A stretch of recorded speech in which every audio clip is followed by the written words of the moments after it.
Good morning. It is a good morning. We are not in a boat. We are using a walking stick and not a paddle. We're happy with that, right? Yes. Yes.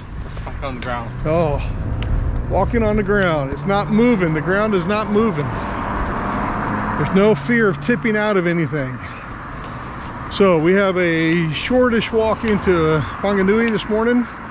We're going to hit the McDonald's, and then we're going to head outdoor gear shop, and then resupply, and maybe wander around the town, find a pie, and yeah, just have a nice, good morning. So yeah,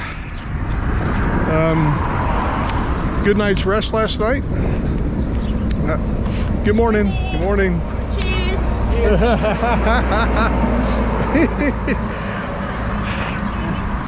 Okay, next you'll probably see me, I imagine, we'll be sitting in McDonald's with a great big smile on my face. So I was supposed to video myself in McDonald's eating food. I forgot. I'm sorry. That food was so good. So now we're taking advantage of McDonald's super fast Wi-Fi, and I'm uploading some YouTube videos, and you're downloading how many books? So far, one. Just one, yeah. So we're gonna see it for about, I think I got about another 27 minutes to upload this last video, and then we're gonna head over and resupply the gear and then resupply the food. So I realized late last night that I missed the 7-day health update. So I'm a day late, not a whole lot to report. Body-wise, feeling pretty good. The days on a canoe, my lower back was hurting, but I knew that would. But it's fine today. I did lose a toenail last night. I was sitting waiting for the laundry to be done. And I looked down at my bare feet. I'm like, oh, that one toe looks kind of messed up. So I reached down and I realized that the toenail was hanging on by just a thread, literally. So I just pulled that off. So yeah, I got one toe without a toenail. It doesn't hurt at all. It's a weird thing to not have a toenail, and you just don't feel any difference. Other than that, body's feeling great. Equipment, obviously, you know about the lost hat, lost trekking pole. We're on our way right now to remedy that issue. Everything else is fine. I'll tell you what, it is nice having everything back in its proper place in a backpack. When you're putting your stuff between 3 different barrels, it's hard to remember where you put stuff. And then mentally wise, back feeling really good. It's really nice not having that anxiety in the morning of, are we going to go in the water or are we going to stay on top of the water? So yeah, mentally wise, I think we're both pretty happy that that whole thing is over, and now we're back on 2 feet and feeling pretty good. So that's the quick health update for this morning. Thankfully, not a lot of issues to report. Okay, thank you Hunting and Fishing New Zealand for the new hat. I kind of like this, got some nice airflow in it, and a new trekking pole. Really great service in there. They even put our bags behind the counter so no one would walk off with them. But I really appreciate their service, and now I feel like a whole man again. All right, next is the food resupply.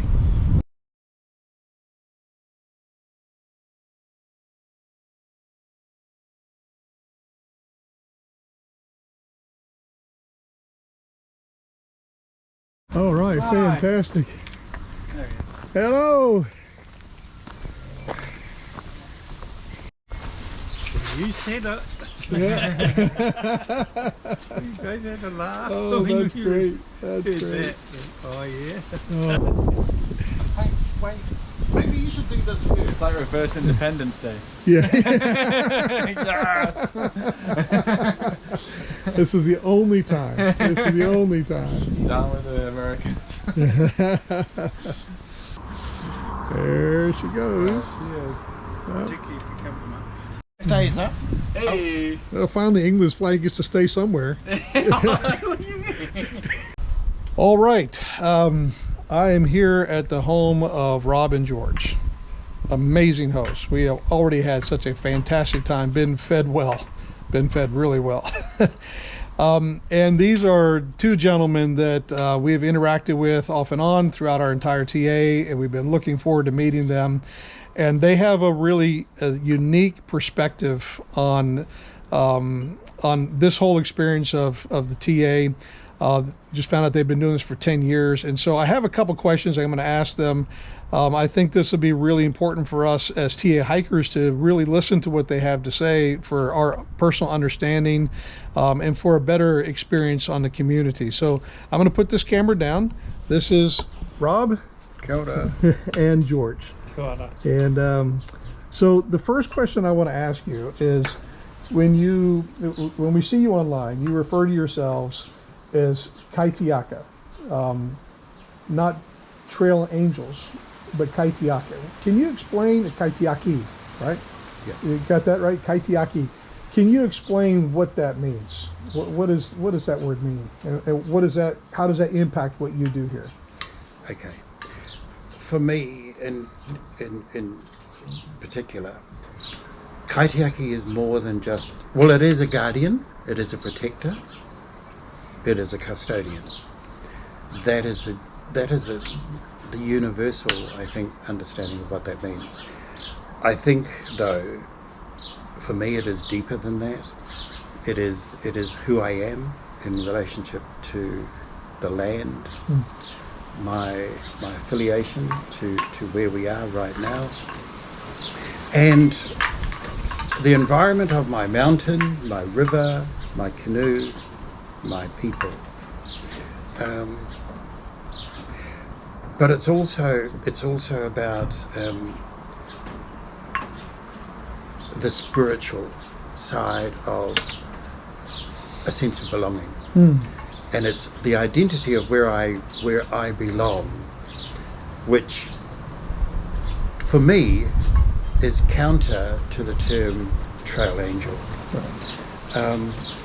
And trail angel to me, which the first time I heard of it is and I will say it this way, it is an Americanism. Yes. And it is an Americanism which I'm very mindful that this is a walk of this land, Aotearoa. How does language translate? How is it applicable in this land for me personally?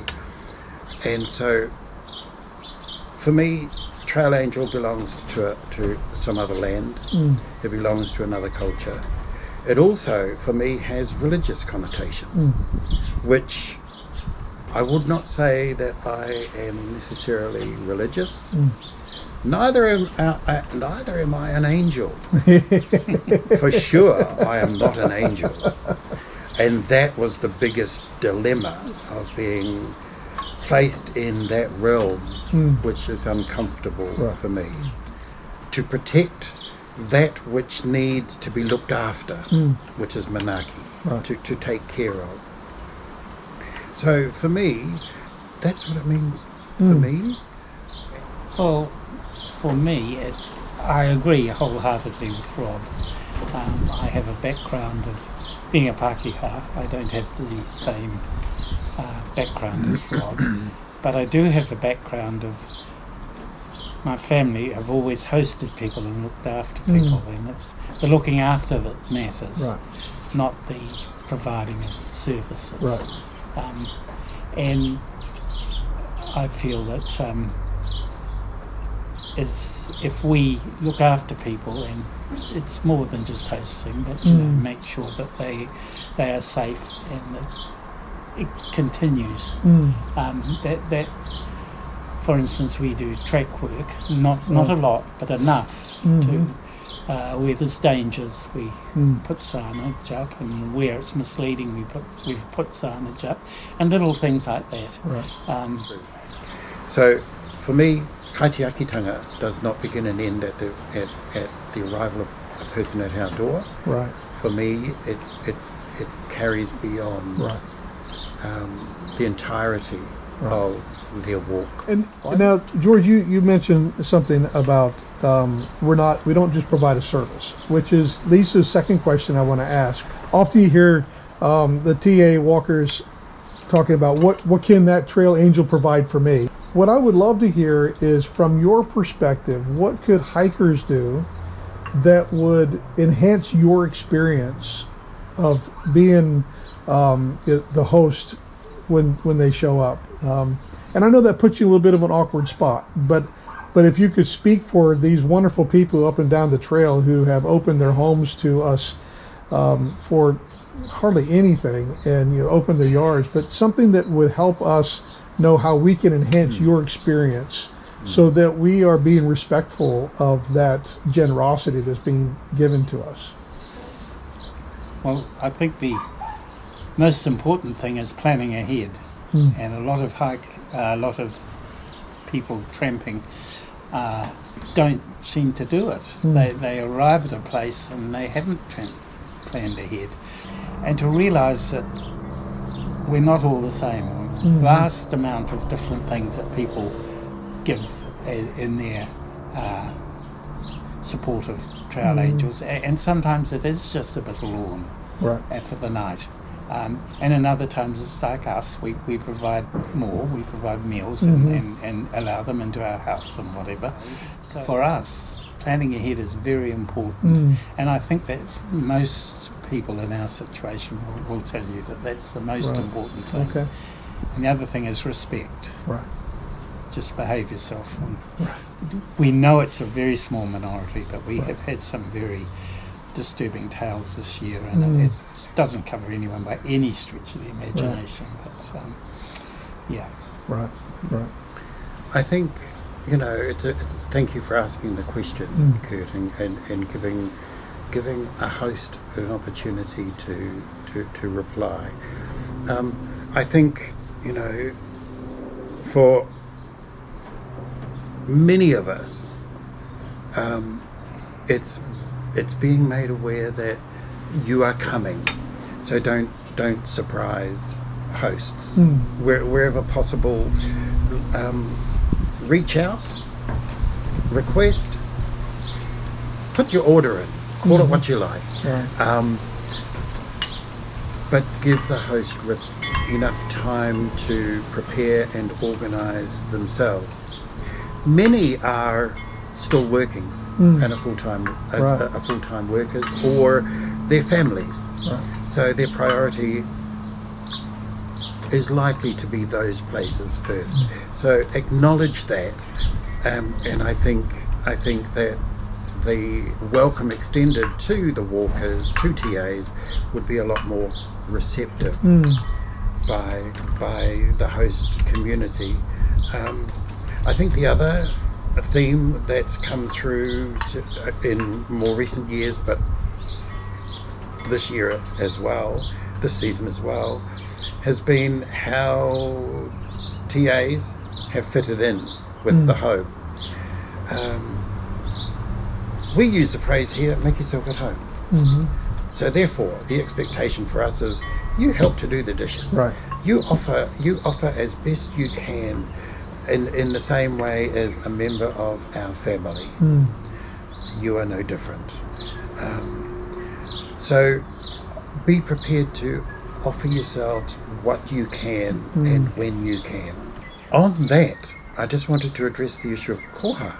The importance of koha is the mana, or the prestige of the person giving it, but also acknowledging the prestige of the person receiving. Right.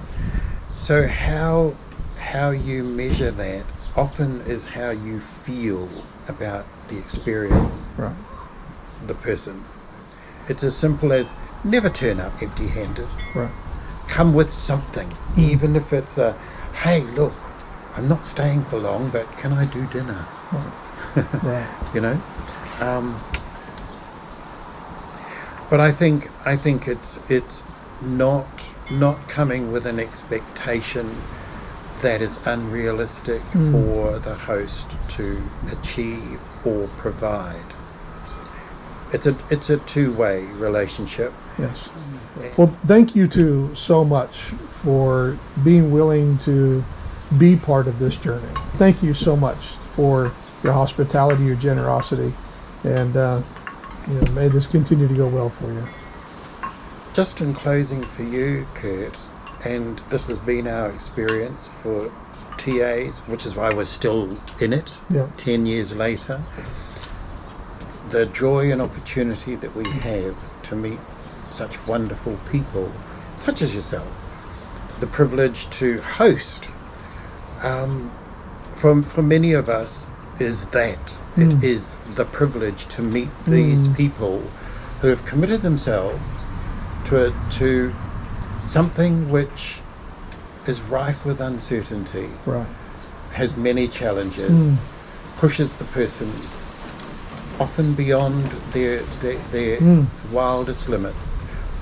That, for me, to meet every single TA who we have had the opportunity over the years has been such an enriching experience.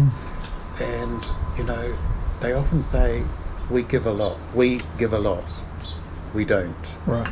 We don't give as much as what we receive already Right. from the likes of yourself, Wow. from Richie, from your family that you travelled with, Right. that you have walked with.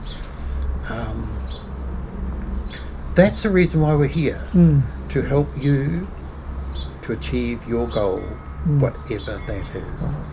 Oh, thank you. Thank you. And wish you all the best. Thank you. All the Thank you best. very much.